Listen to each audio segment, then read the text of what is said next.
partir de este momento usted sintoniza un programa que tratará temas del poder real. Ya queda con ustedes su conductor, doctor Gustavo Salle. Buen día, ¿qué tal amigos? Gusto de estar en comunicación con ustedes. Estamos también por mi muro de Facebook, transmitiendo en vivo. Ustedes ya están absolutamente acostumbrados a que de la boca de quien habla, del doctor Salle, candidato a la presidencia de la República por el Partido Verde Animalista, también candidato al Senado y a la Diputación, las cosas se llamen por su nombre, sin importar que los involucrados detenten poder económico, poder político. Y así debe ser. Estos días hemos tenido las confesiones de un delincuente que tenemos denunciado penalmente. Se trata del expresidente de la República y actual senador, el señor José Mujica.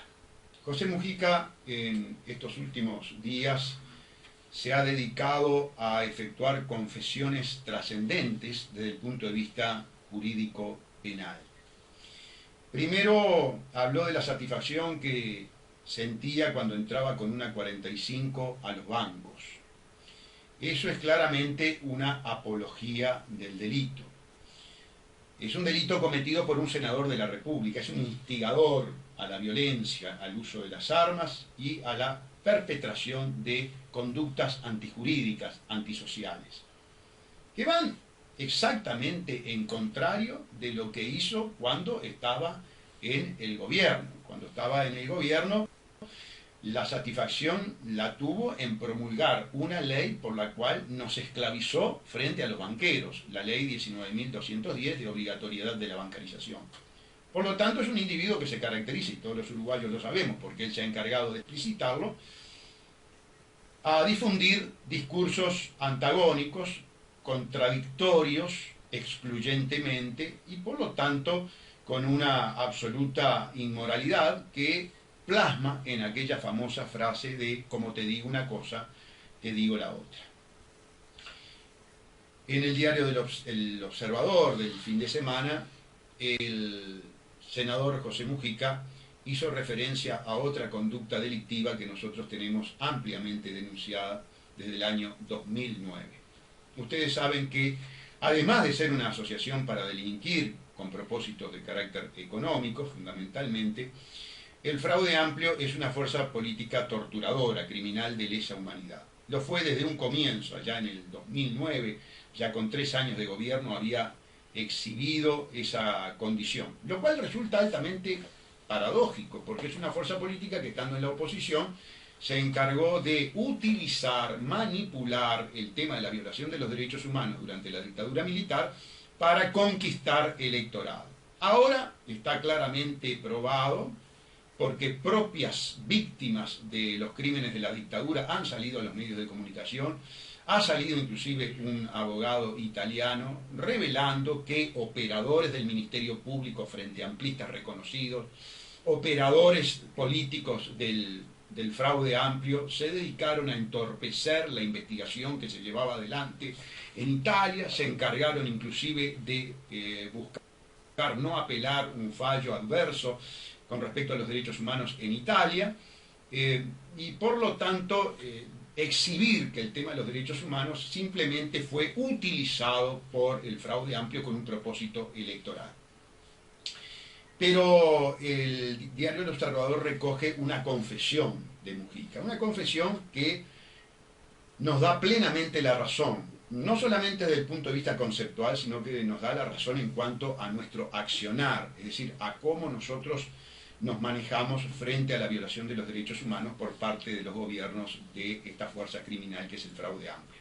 Lo que hicimos fue denunciar penalmente la violación de los derechos humanos a partir del 2009, y la última denuncia por violación de derechos humanos la tenemos registrada en el 2016, y por supuesto fueron archivadas por la maquinaria de impunidad que dirige, es una maquinaria ahora. Ya no solamente es una maquinaria de impunidad, es una maquinaria claramente de encubrimiento dirigida por el doctor Jorge Díaz Almeida, que precisamente no investiga esto que acaba de confesar Mujica. La confesión de Mujica nos da la razón. A ver, por algo nosotros, amigos, en exclusividad, como candidato a senador, a diputado, a presidente de la República, en exclusividad, decíamos, sin ningún tipo de ambaje, que el fiscal general, o sea, el jefe de la maquinaria investigativa, era un encubridor. Hoy las confesiones de Mujica con respecto a que el gobierno es violador de los derechos humanos nos da la razón. Si el autor públicamente reconoce la consumación del delito, su nexo de causalidad e intencionalidad, ¿cómo es posible entonces que el jefe de la investigación no haya investigado? Bueno, porque son compañeros de partido y se encarga de encubrirlo. Díaz encubre la violación de los derechos humanos en las que incurre el fraude amplio. ¿A través de qué? Y a través de las directivas. Porque cuando el fiscal que tiene el caso de violación de los derechos humanos llega a poner por escrito, y yo voy a traer el expediente y se lo voy a mostrar, llega a poner por escrito que en todo caso la violación de los derechos humanos es una conducta del gobierno que está al margen de la jurisdicción, al margen de la actuación de la Fiscalía y del Poder Judicial, llegamos al desastre total, llegamos al caos, llegamos a la negación explícita del Estado de Derecho. Y cuando un gobernante reconoce que es violador de los derechos humanos y no actúa de oficio el fiscal general, se concreta el encubrimiento. Nosotros hoy ingresamos una nueva denuncia por crímenes de lesa humanidad en base a la confesión de Mujica en los medios de comunicación. Porque esa confesión, que él la hace basada fundamentalmente en las políticas sociales que han sido absolutamente ineficaces, tiene otro complemento. Es el complemento de la violación de los derechos humanos por comisión, por la forma en que están los enfermos psiquiátricos en las colonias psiquiátricas, por la forma en que están los menores infractores en las dependencias del INAU, la situación que tienen los presos en gran parte de los establecimientos de segregación carcelaria que dependen del Estado. Esas violaciones de los derechos humanos que venimos denunciando desde el 2009 han sido explícita e implícitamente reconocidas públicamente por su perpetrador, y ante la omisión de la maquinaria de encubrimiento de actuar, bueno, nosotros, digo nosotros porque lo vamos a hacer con el doctor Enrique Viana y yo, hoy estamos presentando la correspondiente denuncia penal. Insistimos, siempre insistimos en lo siguiente: a partir del golpe de Estado técnico, ley 19.334, que destruye el Estado de Derecho, ustedes tienen que entender lo siguiente. Hay una insistencia de parte nuestra en demostrar que cuando se destruye el Estado de Derecho, se abre la puerta a la arbitrariedad, al crimen, a la violación de los derechos humanos. Por eso, cuando quienes colaboraron con esa destrucción del Estado de Derecho hoy salen con planes de gobierno y salen a los medios de comunicación en campaña electoral a hablar panaceas de lo que van a hacer, no se les puede creer, son mentirosos, porque han sido cómplices de esta situación en tanto y en cuanto colaboraron legislativamente para implantar la impunidad. Frente a esa impunidad, frente a la pasividad de blancos, colorados, independientes, Cabildo Abierto, Partido de la Gente, Partido Nacional, es decir, de todo el espectro político, no actúa tampoco Unidad Popular, no actúa el PERI, nadie se anima a denunciar penalmente a los violadores de los derechos humanos confesos. Las únicas dos personas, los únicos dos profesionales que vamos a llevar, que ya llevamos a la justicia penal estos temas, es el doctor Enrique Viana, que está llegando, y quien les habla, el doctor Salle. Y es de mucha importancia este tema, porque imagínense qué pasaría en un país bien gobernado, en un verdadero Estado de Derecho, si un gobernante, un exgobernante, un senador de la fuerza política que está en el gobierno, con total desparpajo, con total impudicia, porque es impúdico, con total obscenidad, reconoce que es un violador de los derechos humanos. Es un caos. En cualquier país civilizado, con Estado de Derecho, con funcionamiento de las instituciones, es un caos. No es un caos en esta colonia, no es un caos en este país degradado por el gobierno con la complicidad de los partidos con representación parlamentaria. Estos partidos con representación parlamentaria son los que fueron a la Casa de Gobierno a reunirse con los violadores de los derechos humanos a hablar del problema de la criminalidad, cuando el problema de la criminalidad radicaba precisamente en la Casa de Gobierno. ¿Qué tal, Enrique? ¿Qué tal? Bienvenido. Buenas, ¿qué tal? ¿Cómo andás? Estoy disertando con respecto Yo te venía escuchando. a este tema que verdaderamente es obsceno, es dantesco el panorama que se recrea hoy por hoy en materia de derechos y de Estado de Derecho en el país.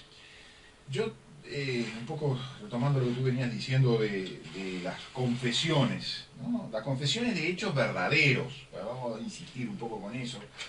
Las confesiones de hechos verdaderos que ha hecho el expresidente Mujica son de una gravedad extrema, ¿no? Prácticamente en 2 semanas hizo esas 3 confesiones a las que tú haces mención. Y yo creo que hasta podrían ser una suerte de epitafio, ¿no? Fui rapiñero, fui corrupto y fui violador de los derechos humanos. Alguien por allí me decía, bueno, es un inimputable, bueno, lo hizo después de tomarse unos vinos.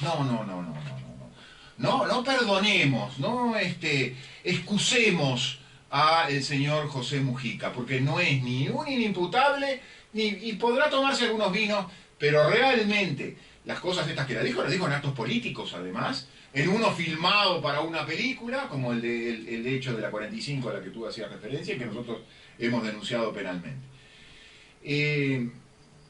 Esas 3 confesiones tienen además, a mi juicio, un propósito, o un par de propósitos.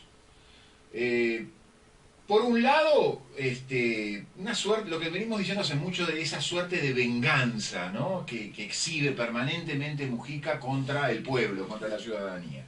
Porque en definitiva te está diciendo, al decir fui rapiñero, muchachos, sean rapiñeros. No entrarán a un banco con una 45, posiblemente no haya plata en el banco, pero sí entran habitualmente a los almacenes y a otros lugares, a las sucursales del Brou, a los Hábitat, a los Red Pagos.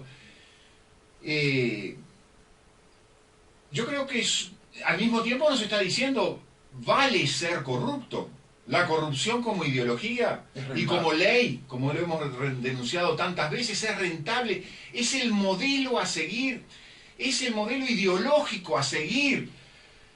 Por la Cristina Fernández de Kirchner lo vimos, por Dilma lo vimos, pero también por la oposición. Y esto es lo que más me quiero referir, porque nuestra oposición se queda callado frente a estas confesiones verdaderas de José Mujica. Confesiones sobre hechos verdaderos. Y nadie sale a decirle, por ejemplo, no, eso que usted dice, de que los gobiernos, los gobernantes se tienen que hacer socios de las multinacionales, eso está mal, eso es antirrepublicano, eso es traicionar la voluntad del pueblo para sustituirlo por la voluntad de los que ponen plata. Cuando él nos dice que hay que apoyarse en la burguesía nacional o burguesía nativa, obviamente, él, cuando lo dijo, tenía el quincho de Varela ampliado ahí creo que fue en el Prado. Sí. Y claro, estaban todas las empresitas, Hábitat, Red Pagos. La financiera, sobre todo, la que se beneficiaron. La financiera con la esclavitud banquera. Con la esclavitud banquera. Salió extasiado. Ahí está. El gerente o el dueño de Hábitat. Ahí está, pero como para que no saliera extasiado. Ahora, bien que ese era un acto de extensión de mano, de colecta, con compromiso hacia futuro, voy a gobernar para ustedes y no para el pueblo que está afuera de ahí, del coso del Prado, del hotel del Prado, el viejo hotel del Prado. Pero hechos similares hemos visto protagonizados por la calle Pou, cuando fue con López Mena, que en su momento sirvió de anfitrión de Mujica, se fue a Buenos Aires a hacer más o menos lo mismo. Nada más y nada menos que con López Mena. Nada menos que con López Mena. Un individuo vinculado a la corrupción de Mujica, pero... Y entonces uno entiende por qué ni la calle Pou, ni Talvi, ni Manini, ni Novik, ni Mieres, ni Abella salen a contestarle a Mujica.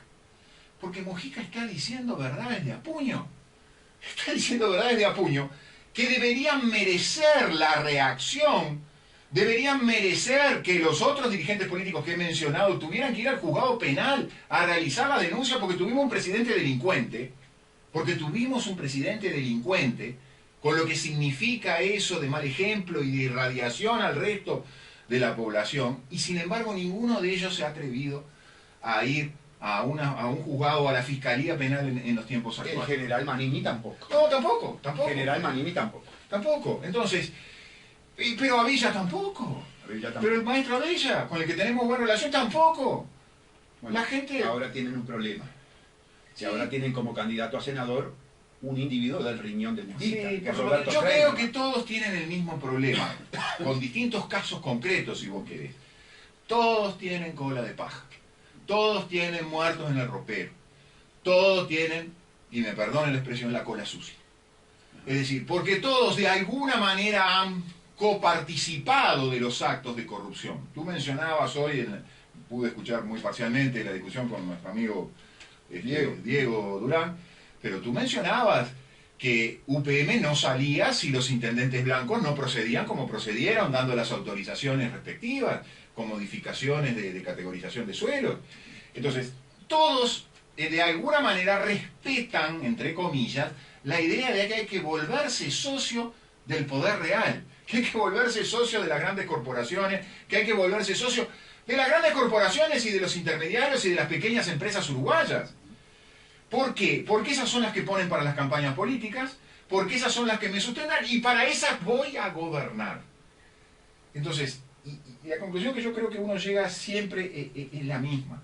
No podemos hablar de una república, no podemos hablar de una democracia, cuando nuestros gobernantes confiesan que el único camino ideológico sustentable es asociarse con esta gente, es asociarse con las grandes corporaciones y con los empresarios nacionales. Que son corporaciones, Enrique, esencialmente corruptoras, porque esto vale la pena y Gustavo, y además son corruptoras y no casualmente, yo siempre lo ato a esto, contaminadoras, es decir, destructoras del medio ambiente, extractivistas, es decir, tienen que destruir la moral de un Estado, pero claro, como hombres como Mujica, es fácil destruir la moral del Estado, pero ojo, Mujica es aquello del chancho y que le rasca el lomo, sí. Porque a Mujica ni Manini, ni la calle Pou, ni Talvi, ni Mieres, ni Abella lo enfrentan. ¿Le tienen miedo? Yo creo que sí, que algo de miedo le tienen. Pero también, además, claro, porque Mujica tiene también el PIT-CNT detrás, y sabemos lo que es capaz de hacer el PIT-CNT. Ya lo he estado anunciando en estos días de vuelta. Efectivamente. Pero no solo es el miedo por eso, sino por lo que tú decís siempre, porque además de eso tiene a las grandes corporaciones, y por si faltara poco tiene la Embajada de Estados Unidos y el Departamento de Estado, el Departamento de Justicia, con el cual los blancos y los colorados tantas veces han querido tener un romance.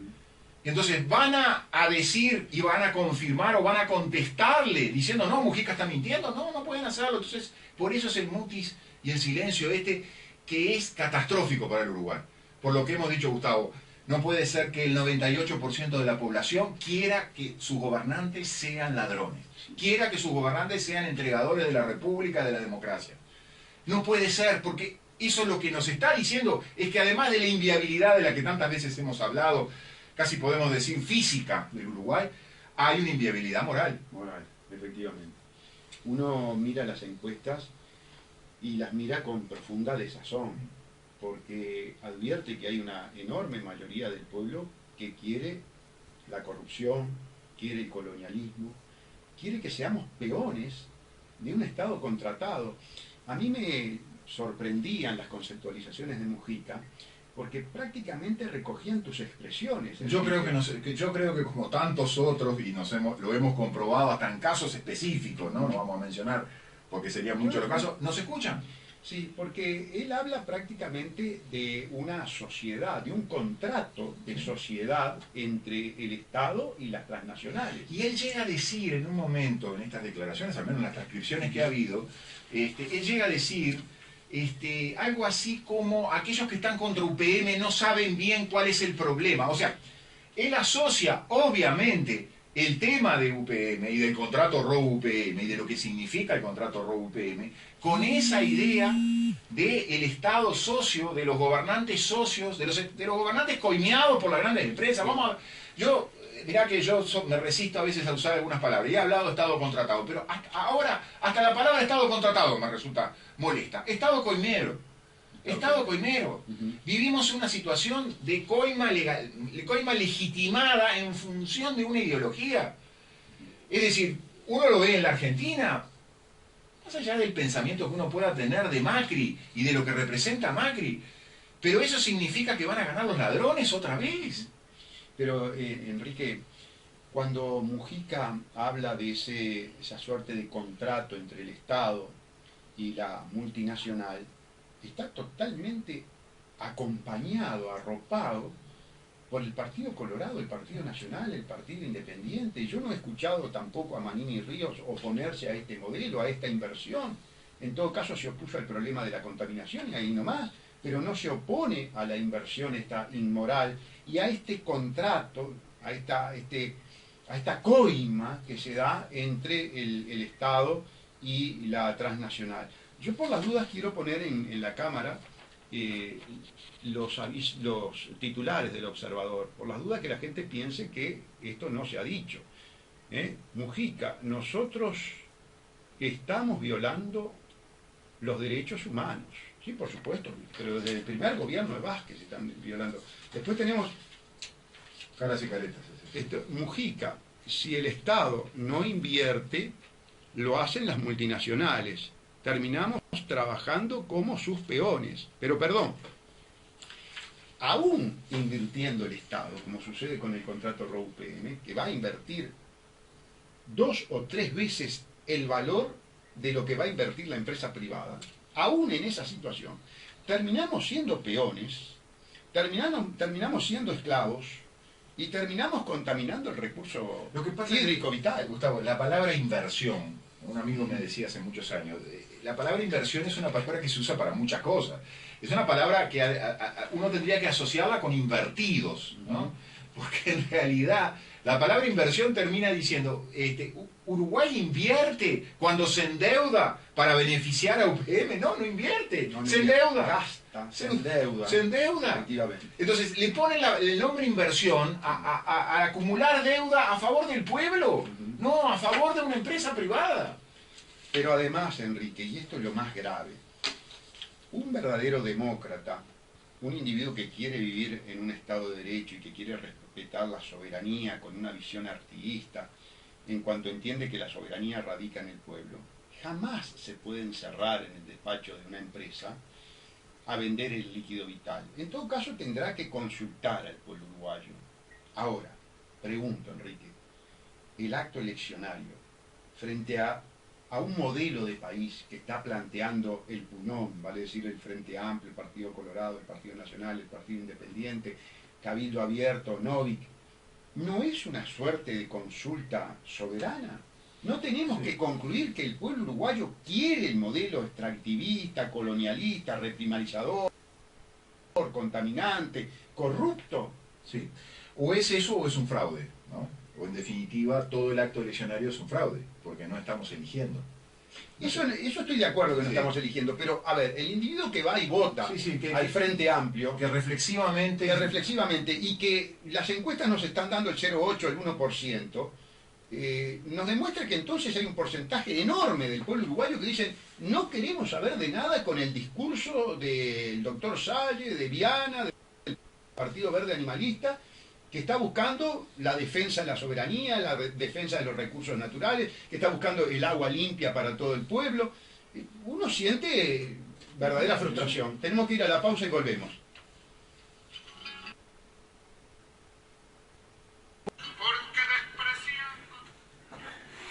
Bueno, bien, estamos de retorno, seguimos por nuestro muro de Facebook, transmitiendo en vivo.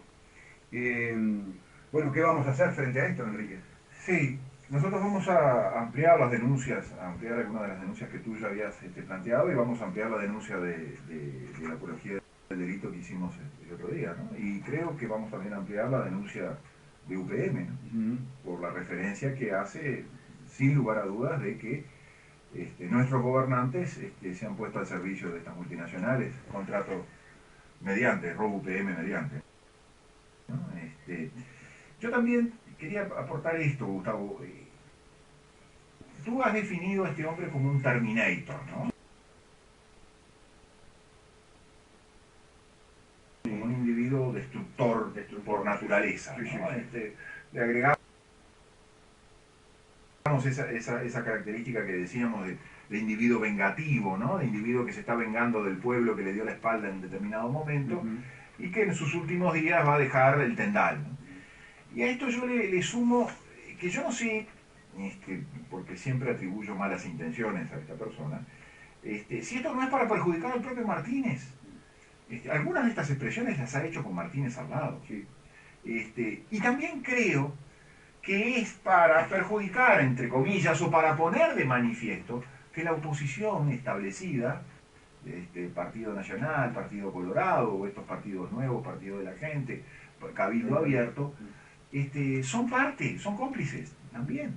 Y que no le van a salir a contestar, es como una especie de mojada de oreja, diríamos, en los viejos lenguajes del barrio, ¿no? Muchachos, a ver si se animan a contradecirme de lo que yo estoy diciendo, si es falso o no es falso.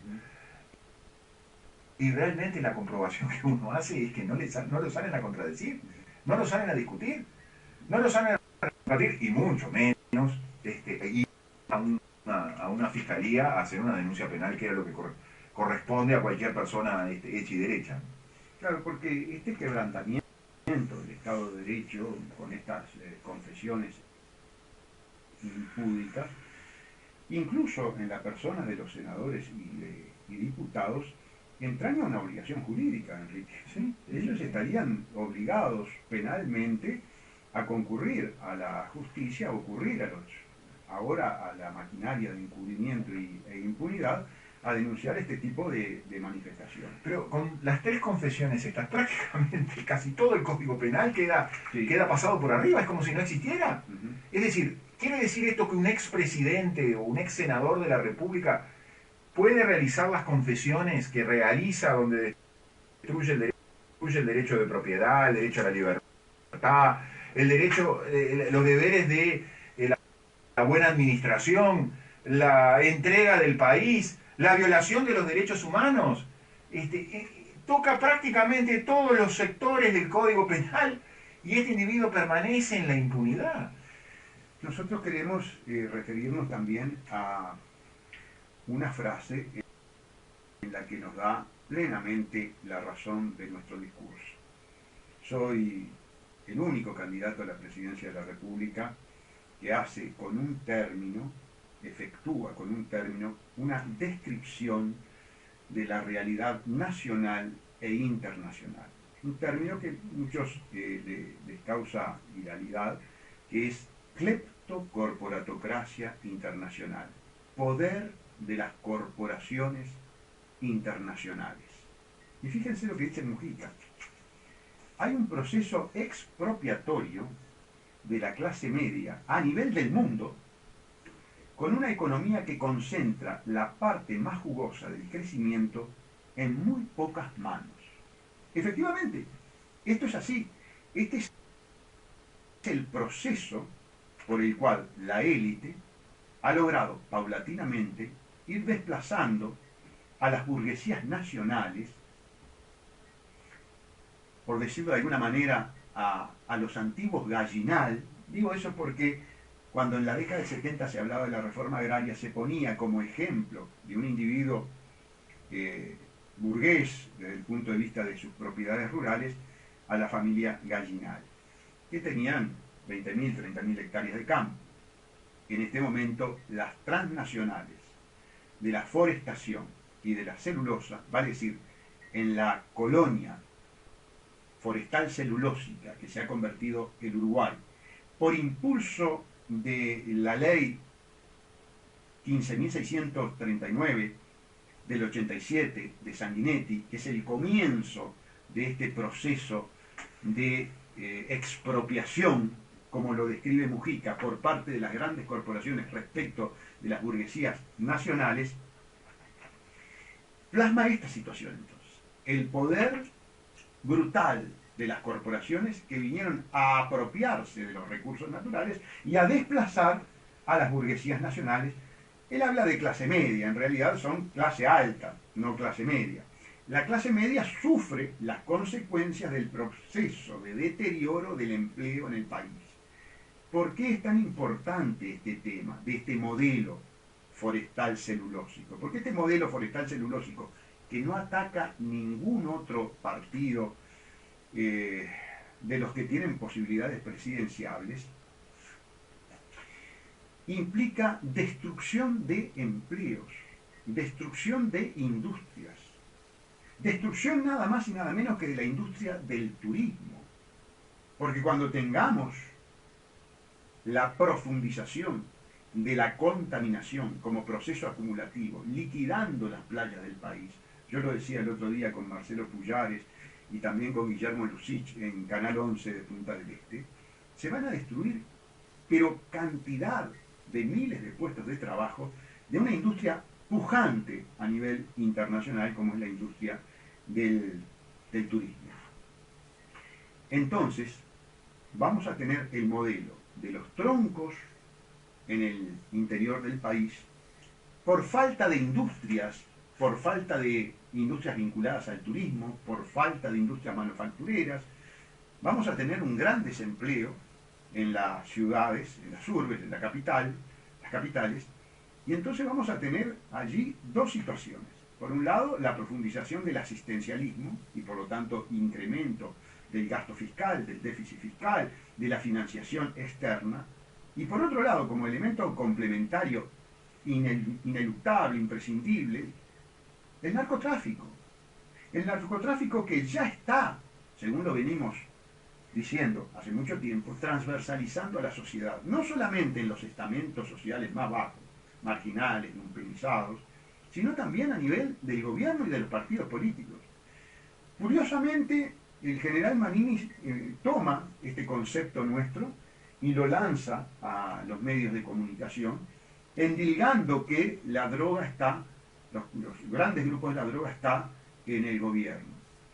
Yo lo que digo es lo siguiente: el general Manini, como comandante del ejército, maneja el aparato de inteligencia del ejército. A mí lo que me extraña es que el general Manini no sea más concreto en la denuncia que está haciendo, porque él fue un operador de inteligencia del gobierno, fue un operador de inteligencia del gobierno. Por lo tanto, en este tema, obviamente, el general Manini tiene datos concretos, con nombre y apellido, que quede bien claro. Pero, a ver, yo veo con beneplácito que el general Manini recoja nuestro discurso, que lo hace en más de una oportunidad, ¿verdad? Recogiendo lo que nosotros ponemos sobre la mesa. Él tiene mayor resonancia en los medios, tal vez por las encuestas, tal vez por su condición de excomandante del ejército, pero nos satisface que recoja la agenda temática que nosotros ponemos sobre la mesa. Y esto es real. Tenemos un narcoestado. Y hablando del narcoestado, no podemos dejar de mencionar toda esta demagogia que hemos escuchado, todas estas obscenidades y discursos impúdicos que hemos escuchado por parte de los operadores responsables de esta guerra fratricida que está viviendo el país. Veo que se dio una discusión más aparente que real entre un operador de Bonomi, el sociólogo Gustavo Leal, y un operador del Partido Nacional, como es Delgado y algún otro candidato a diputado o senador del Partido Nacional. Comparten responsabilidades. Tanto Leal como el Partido Nacional son responsables de este modelo que acabamos de describir, este modelo de exclusión, este modelo de violación de los derechos humanos, este modelo de transversalización de la droga en las estructuras gubernamentales, pero yo tengo que decirlo, mi sospecha de la transversalización, es decir, de la infiltración, de la financiación en los grandes partidos políticos. Y esa es una investigación que hay que llevar adelante. Y que si nosotros llegamos al Parlamento, la vamos a promover. Nosotros queremos, porque además tenemos experiencia en ese sentido, tenemos elementos indiciarios en ese sentido, que los carteles de la droga financian los partidos políticos que llevan adelante brutales campañas electorales de millones de dólares. Es más, nosotros entendemos que la ley 19.210 es una ley que beneficia a los carteles de la droga. Tengan presente que todo el manejo interno de los bancos es absolutamente secreto, por el secreto bancario. Que, como lo hemos dicho tantas veces en esta audición, los carteles de la droga terminan depositando su efectivo en el sistema financiero internacional. Chapo Guzmán, en el juicio de Estados Unidos, confesó que se lavaron 251.000 millones de dólares a través del sistema financiero. Entonces, nosotros tenemos que pensar, sin lugar a ninguna duda, que esto de la bancarización, esto de que todo entre al banco, donde después el banco se maneja con absoluto secretismo, y un secretismo selectivo, que eso es lo más importante, es una operación que beneficia, que lejos de luchar contra el lavado de activos, beneficia al lavado de activos de los grandes carteles.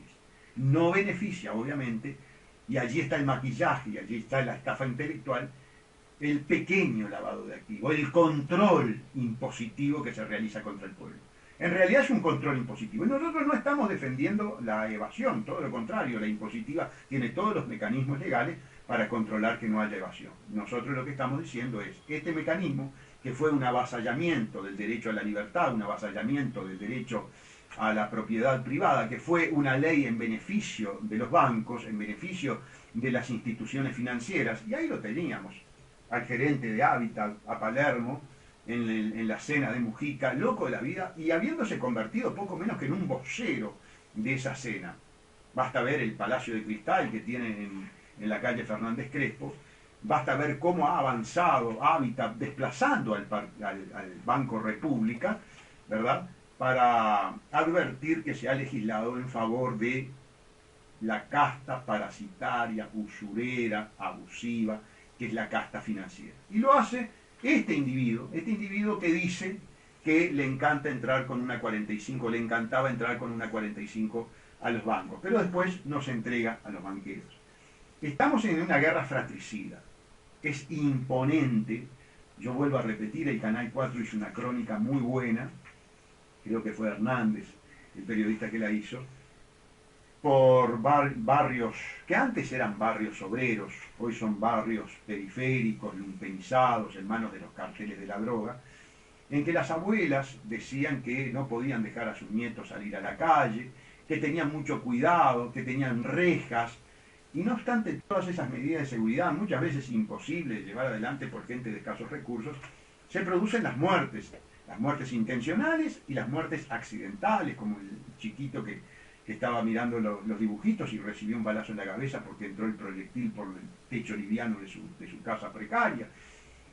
Entonces, cuando a nosotros se nos dice o se nos imputa, usted es radical, usted es peyorativo, usted utiliza calificativos fuertes, ¿cómo no me voy a referir de esa forma a una casta política privilegiada, prebendaria, parasitaria que nos ha llevado a estos estados de degradación? Gustavo, cuando te dicen que no tenés propuestas, yo digo, ¿qué propuestas puede llevar a cabo una persona bien intencionada cuando se encuentra con este estado de putrefacción, con este estado de corrupción que está metido dentro del Estado, hasta los tuétanos? Y la primera propuesta de Enrique precisamente es esa, la que no tienen los otros partidos porque están involucrados, porque son partícipes de la corrupción. La primera propuesta es meter en cana a los chorros, pero a los chorros políticos, a los chorros gobernantes. Para eso hay que desmontar la máquina de impunidad y de encubrimiento, como tú mencionabas. Claro, por eso pedí la destitución de Jorge Díaz. Fui el único candidato a la presidencia de la República. No hubo un blanco, no hubo un colorado. Al contrario, ellos le dieron la veña, le dieron los votos, le votaron el código, le votaron el golpe de Estado técnico. Y por eso los chorros políticos, los chorros gobernantes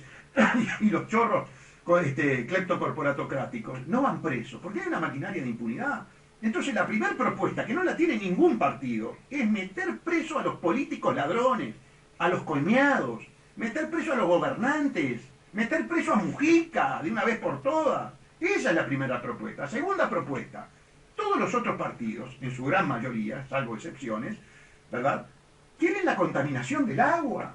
quieren el modelo agrotóxico, están vendidos a la Revolución Verde de Rockefeller, a Cargill, Monsanto, Bayer, Syngenta. Es otro tema que ni se menciona. Que ni se menciona. El Santa Lucía, por ejemplo. El Santa Lucía. Por mencionar algo que hace al consumo de agua saludable para la población más humilde del área metropolitana. El único blanco que se encarga del tema del agua, hay que reconocerlo porque se saltó por parte de Pinato y además tenemos amistad con él, fui abogado de él, es Álvaro Alfonso. Pero fuera de Álvaro Alfonso. Con un predicamento dentro del Partido Nacional heterodoxo, inexistente, claro, digamos, en el sentido de que no ha tenido repercusión. Está solito. Si alguien ampara la propuesta de Álvaro Alfonso, en todo caso, es el PBA, que quiere el agua limpia, que denunció penalmente la contaminación. Nosotros tenemos en penal, en lo que era penal sexto, en su momento la querida Fanny Canesa, que ahora se jubiló y que le mandamos un beso porque sabemos que nos sigue en las redes, teníamos la denuncia, una denuncia que no prosperó, que no podía prosperar. La fiscal, con la cual tenemos amistad, que ahora se jubiló y lo puedo decir, nos decía: yo no puedo darle trámite a esta denuncia porque me echan. Pero esa es la confesión, ahora está jubilada, entonces no corre ese riesgo. Pero es así, no se puede investigar, no quieren investigar. Quieren el agua contaminada del río Santa Lucía para todos ustedes. Cuando nos hablan de propuestas, las propuestas sustanciales en esta campaña electoral del 2019 están en el Partido Verde Animalista.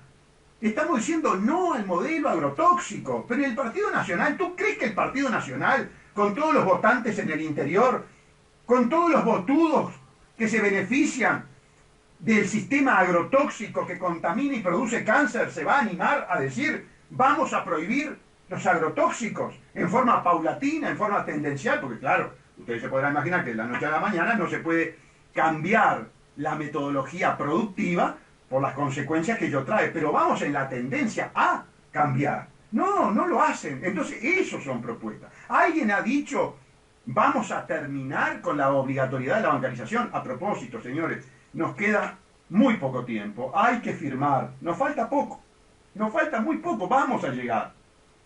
Vamos a lograr que el pueblo uruguayo decida si quiere estar obligatoriamente bancarizado o no.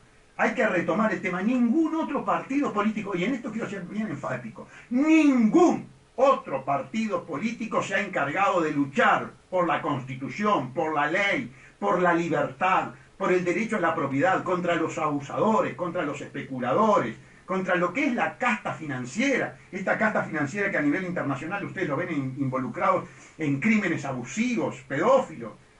Por favor, a votar, a no estar esclavos, a no permitir que se sigan enriqueciendo los amigos de Mujica, que están locos de la vida con la esclavitud que nos impuso este hombre, este depredador que es el señor Mujica. Por favor, que no tenemos propuesta, estamos diciendo no a la obligatoriedad, que no tenemos propuesta y somos el único partido que estamos diciendo de volver al Estado de Derecho, de derogar la maquinaria de impunidad, de derogar las leyes inconstitucionales, que somos el único partido que le declaramos la guerra a una farsa que se llama agenda de derechos.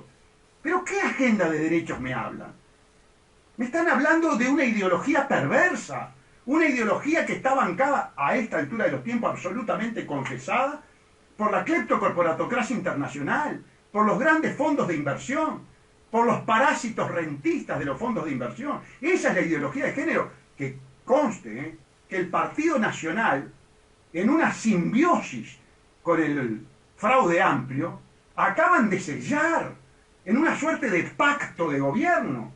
Ahí teníamos a Beatriz Argimón hablando de la agenda de derechos, hablando a favor de la ideología de género, hablando inclusive una representante del Partido Nacional codo a codo con Graciela Villar.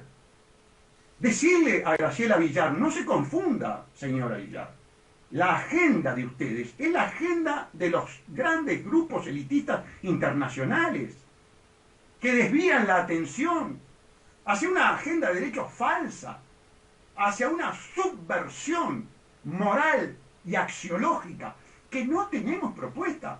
Somos el único partido que enfrentamos la subversión moral, axiológica, estimativa, que se quiere imponer como agenda de las grandes corporaciones, como agenda de la élite internacional. Nos sobran propuestas.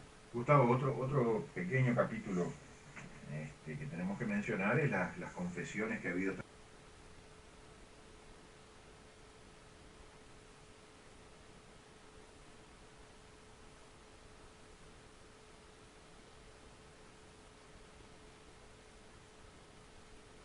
las confesiones que ha habido esta semana con relación a el caos de la Fiscalía General. Sí, sí, por favor. No, bueno, lo que se ha confirmado es que, bueno, que hay un conjunto de asuntos que la Fiscalía, que anda alrededor de las 17.000 denuncias, carpetas, yo no sé qué nombre hay que ponerle, que los fiscales todavía no han podido hincarle el diente, por decirlo de alguna manera.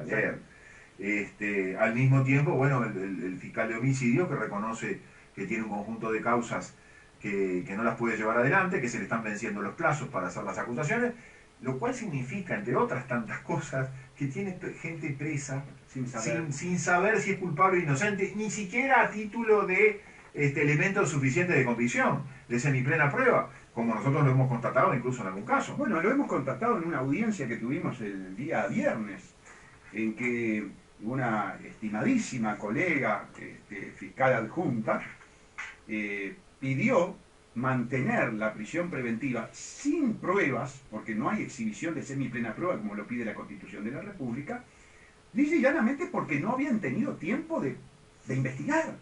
Y entonces nosotros le dijimos a una juez extremadamente garantista, y así deben ser los jueces, que no podía supeditarse un derecho humano a la libertad en función de los problemas burocráticos de la Fiscalía. Y es lo que está sucediendo. El argumento que están manejando los fiscales es que están desbordados de trabajo, que no han podido leer, que no han podido investigar. Y entonces, ¿qué hacen? Piden prórroga a la prisión preventiva. Entonces el individuo, que tiene una presunción de inocencia, se ve privado de su libertad, pese a la presunción de inocencia, porque el fiscal no ha podido investigar, no ha podido buscar la prueba. Pero es tan disparatado lo que estamos viviendo. Y por otro lado hay un conjunto enormísimo de situaciones que no son investigadas. Entonces el sacrificio, prácticamente pusieron en la hoguera todo el sistema de justicia penal. Quedó sacrificado totalmente. Desvirtuado. Yo insisto, en función de lo que tú dijiste antes, de proteger a los corruptos. Todo este sistema se construyó para darle impunidad a los delitos de las alturas, a los delitos del poder. Pero eso suponía, entre otras cosas, sacrificar el resto del espectro penal del país. Entonces, no tenemos sistema de justicia penal en el Uruguay. No tenemos sistema de justicia penal en el Uruguay. Esa sola circunstancia, Gustavo, debería significar que todos nuestros gobernantes, legisladores incluidos, deberían presentar renuncia e irse. Exactamente. Y yo no quiero dejar pasar estos segundos que nos quedan. ¿Cuánto nos queda? Yo no quiero dejar pasar algo que el diario El País nos pidió todos los antecedentes y seguramente en algún momento va a salir, que es el tema Aratirí. El secretismo, la opacidad, la clandestinidad, el actuar de espaldas al pueblo es lo que ha caracterizado al gobierno del Frente Amplio, pero fundamentalmente es una característica personal del doctor Vázquez. El doctor Vázquez, por su condición de médico, por su condición de empresario de la salud, por su condición de patrón, que lo ha tenido en la clínica COR, cree que administrar el país, y lo ha hecho, es administrar la clínica COR, y que puede entonces hacer lo que se le plazca con total arbitrariedad y secretismo.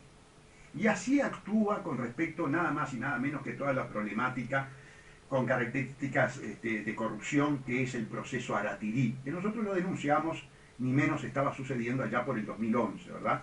Tenemos el expediente que es el 474-100/2011, de crimen organizado primer turno, que cuando estaba sucediendo el hecho con apariencia delictiva, tempestivamente nosotros lo denunciamos. Resulta que ahora tenemos una demanda por 3.536 millones de dólares a nivel de un organismo arbitral internacional, del Banco Mundial, y el señor presidente de la República, para tapar todo lo delictivo que tuvo Aratirí y en el que tuvieron participación los partidos del Punón, Blanco, Colorado, Independiente, votaron la ley inconstitucional Aratirí, nos impide acceder a esa demanda arbitral.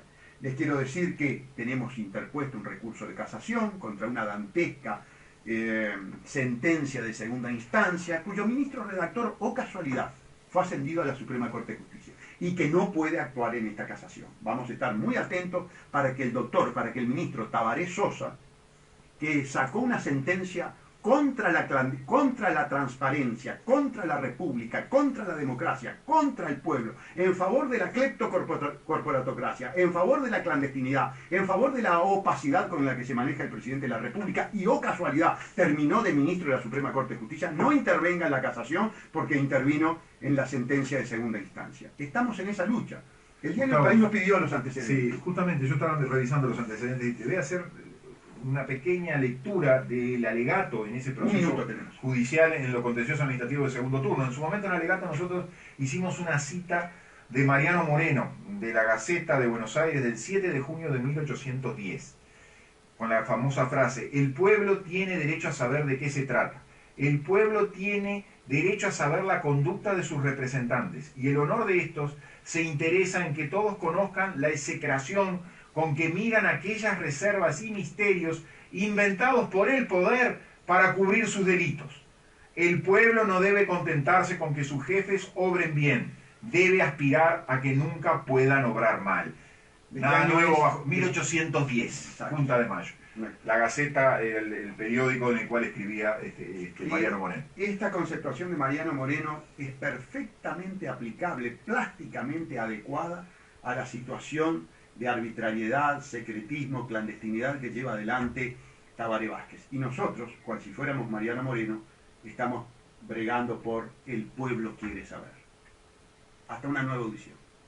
¿Por qué no usa leyes ningún comisario?